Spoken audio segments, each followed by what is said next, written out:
जय Shri Radhe Krishna. I hope आप सब लोग बहुत अच्छे होंगे। चलिए आप सबको छोटी दिवाली की हार्दिक शुभकामनाएं। आप सब जानते हैं कि आज छोटी दिवाली है जिसे नरक चतुर्दशी भी कहा जाता है और कल बड़ी दिवाली है। तो ये जो दीपावली है ये आपको और हमें क्या संदेश देती है, इस बात पर आज चर्चा करेंगे कि आखिर ये जो दीपावली है, ये जो त्यौहार आते हैं तो ये वास्तविक रूप से आपको और हमें क्या कहना चाहते हैं, क्यों आते हैं ये हमारे जीवन में। क्यों? क्योंकि आप और हम देखते हैं कि जो त्यौहार है, जो दीपावली है, वो हमेशा ही आपके हमारे हर साल ही आता रहता है। पर आप और हम क्या करते हैं कि इस त्यौहार को केवल और केवल इस तरीके से कि केवल हम मिठाइयाँ खा लेते हैं, हम नए कपड़े पहन लेते हैं, हम अपने घर को दीपकों से सजा लेते हैं। करना ये भी चाहिए, पर वास्तविक में जो दीपावली है उसका अर्थ है क्या? दीपावली क्या है? क्या कहना चाहती है दीपावली? क्यों हमारे जीवन में भगवान ने ऐसी लीला क्यों की? पहले आप और हम विचार करें कि जो दीपावली का त्यौहार है ये आपके हमारे जीवन में आता है और चला भी जाता है, पर भगवान ने ये जो लीला की है इसके पीछे क्या मर्म है? क्योंकि आपको और हमें ये समझना चाहिए कि केवल और केवल अगर दीपावली आप और हम यही समझेंगे कि केवल और केवल ये केवल मिठाई खाने के लिए है, या फिर आप और हम पटाखे चला लेते हैं, घरों को सजा लेते हैं, इसके लिए ही है, तो केवल इसका अर्थ ये नहीं है। इसका अर्थ क्या है? क्योंकि दीपावली आप और हम जानते हैं कि दीपावली किसका त्यौहार है, तो दीपावली कहा जाता है फुल ऑफ लाइट्स। तो यहाँ पर कहा जाता है किसका त्यौहार है? प्रकाश का त्यौहार है। पर आप और हम ये समझते हैं कि जो दीपावली है वो प्रकाश मतलब केवल और केवल दीपक कहा गया है, पर यहाँ पर प्रकाश का त्यौहार है। आपने देखा कि जब जो श्री राम हैं 14 वर्ष का वनवास जब वापस आए हैं, 14 वर्ष का वनवास भगवान ने झेला है, उसके बाद जब वो रावण को मार करके और जब वापस आए हैं तब इन दीपकों से उनका स्वागत किया गया है। तो यहाँ पर आप और हमने ये तो सुनी ही है कि भगवान ने ऐसी लीला की थी, जब वो वापस आए थे तो बहुत सारे दीपकों को जलाया गया, दीपकों से स्वागत किया गया है। तो यहाँ पर दीपकों से स्वागत किया तो गया है, पर जब श्री राम आए हैं तो उनके भक्तों ने दीपकों से स्वागत किया है, दीपक जलाए हैं। पर कौन सा दीपक? यहाँ पर आप और हम जानते हैं कौन सा दीपक। आप और हम ये समझते हैं कि केवल ये जो मिट्टी का दीपक है ये जला लेना ही शायद तो ये पर्याप्त होगा भगवान के लिए। पर आप और हम ये थोड़ा सोचें, विचार करें कि जो श्री राम हैं वो जब अयोध्या वापस लौटे हैं तो उनका स्वागत दीपकों से किया गया, मतलब रोशनी से किया गया है। तो ये दीपावली है आप और हमें ये संकेत देती है कि भगवान कब आएंगे? जब प्रकाश होगा। प्रकाश में ही भगवान का स्वागत किया जाता है, या ये भी कहा जा सकता है कि प्रकाश में ही भगवान दिखाई पड़ते हैं, क्योंकि अंधेरे में तो आपको और में कुछ नहीं दिखाई पड़ेगा। तो क्यों इतना प्रकाश किया गया? क्योंकि श्री राम के स्वागत में प्रकाश किया गया है। तो ये सबसे पहले आप और हम ये विचार करें कि सबसे पहले जब श्री राम आए हैं तो उनके लिए रोशनी की गई है। तो आप और हम रोशनी का मतलब ये समझते हैं केवल दीपक जलाना, पर यहाँ पर रोशनी कौन सी है? आपके और हमारे जीवन में श्री राम कैसे आएंगे?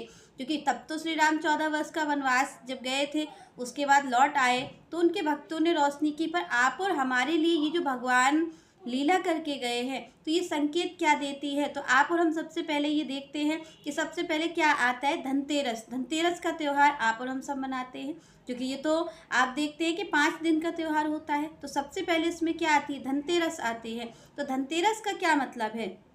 क्योंकि धनतेरस को आप और हम जानते हैं, जो धनतेरस की कथा है वो ये कहती है कि जो धन्वंतरी भगवान हैं, धन्वंतरी भगवान समुद्र से बाहर निकले थे अमृत कलश लेकर। अमृत कलश लेकर के निकले थे वो, और अमृत कलश ले करके उन्होंने देवताओं को दिया। तो ये जो अमृत कलश की लीला है और आप और हम विचार करें कि सबसे पहले धनतेरस ही क्यों आ रही है। आप और हम देखते हैं कि सबसे पहले धनतेरस आती है, धनतेरस के बाद नरक चतुर्दशी आती है, उसके बाद ही दिवाली को क्यों रखा गया है?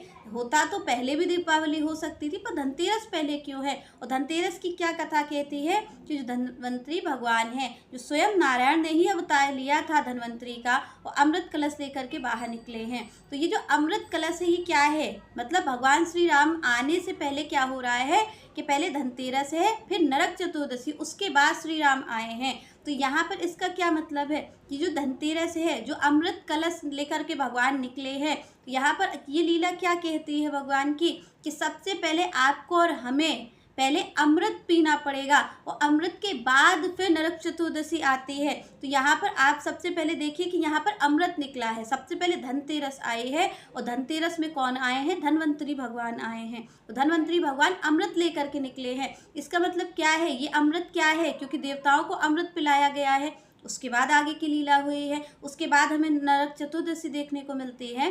तो सबसे पहले धनतेरस क्या कहती है? ये धनतेरस का त्यौहार आपको हमें क्या कहता है कि धनतेरस मतलब कि धनवंतरी भगवान ने अमृत कलश लिया था। तो ये अमृत कलश क्या है? ये भगवान का जो कथा अमृत है, वही अमृत कलश लेकर के ही भगवान बाहर निकले हैं। तो यहाँ पर अमृत कलश वहाँ तो देवताओं के लिए अमृत पिलाने के लिए था, पर आपको और हमें हमारे जीवन में ये जो अमृत कलश है, जो धनवंतरी भगवान देते हैं, ये जो धनतेरस आती है, ये क्या कहती है कि ये अमृत कलश क्या है? भगवान का कथा अमृत। ये जो कथा अमृत है, तो सबसे पहले भगवान कहते हैं भाई क्या होगा? सबसे पहले ये कथा अमृत जाएगा। श्री राम तो बाद में आते हैं। श्री राम का जो त्यौहार है वो तो तीसरे नंबर पे है। सबसे पहले धनतेरस है और धनतेरस में आप और हम देखते हैं कि भाई अमृत कलश लेकर के धनवंतरी भगवान निकले हैं। तो आपके हमारे जीवन में अगर हम ये सोचें तो सबसे पहले क्या है? भगवान की कथा अमृत है। जब इस कथा अमृत का पान आप और हम करते हैं, उसके बाद आप दूसरा त्यौहार देखिए, तो दूसरा त्यौहार क्या होता है? नरक चतुर्दशी। इसकी लीला क्या कहती है?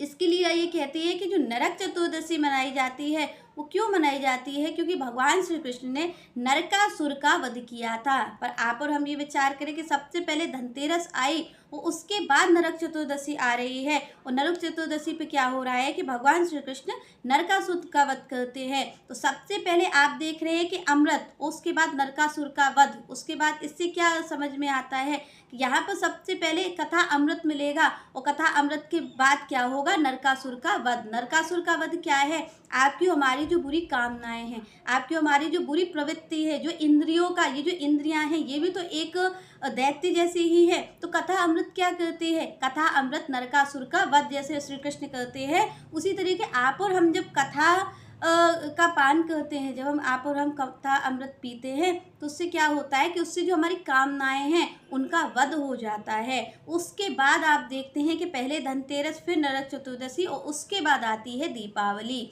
तब आते हैं श्री राम। जब आप और हम विचार करें कि सबसे पहले यहाँ पर भगवान भी स्वयं कहते हैं कि प्रथम भगति संतन कर संगा और दूसरी रतिमम कथा प्रसंगा। तो यहाँ पर जो अमृत कलश है ये भगवान की कथा अमृत है, और दूसरा जो नरकासुर का वध है वो हमारी कामनाओं का नाश है। जब हम भगवान का कथा अमृत पीते हैं तो उसके बाद क्या होता है कि हमारे अंदर जो नरकासुर बैठा है, जो हमारे अंदर हमारी जो कामनाएं बैठी हैं, जो हमें भगवान से मिलने नहीं देती, उनका वध हो जाता है इस कथा अमृत से। और तीसरी चीज़ क्या आती है? दीपावली। दीपावली किस चीज़ का त्यौहार है?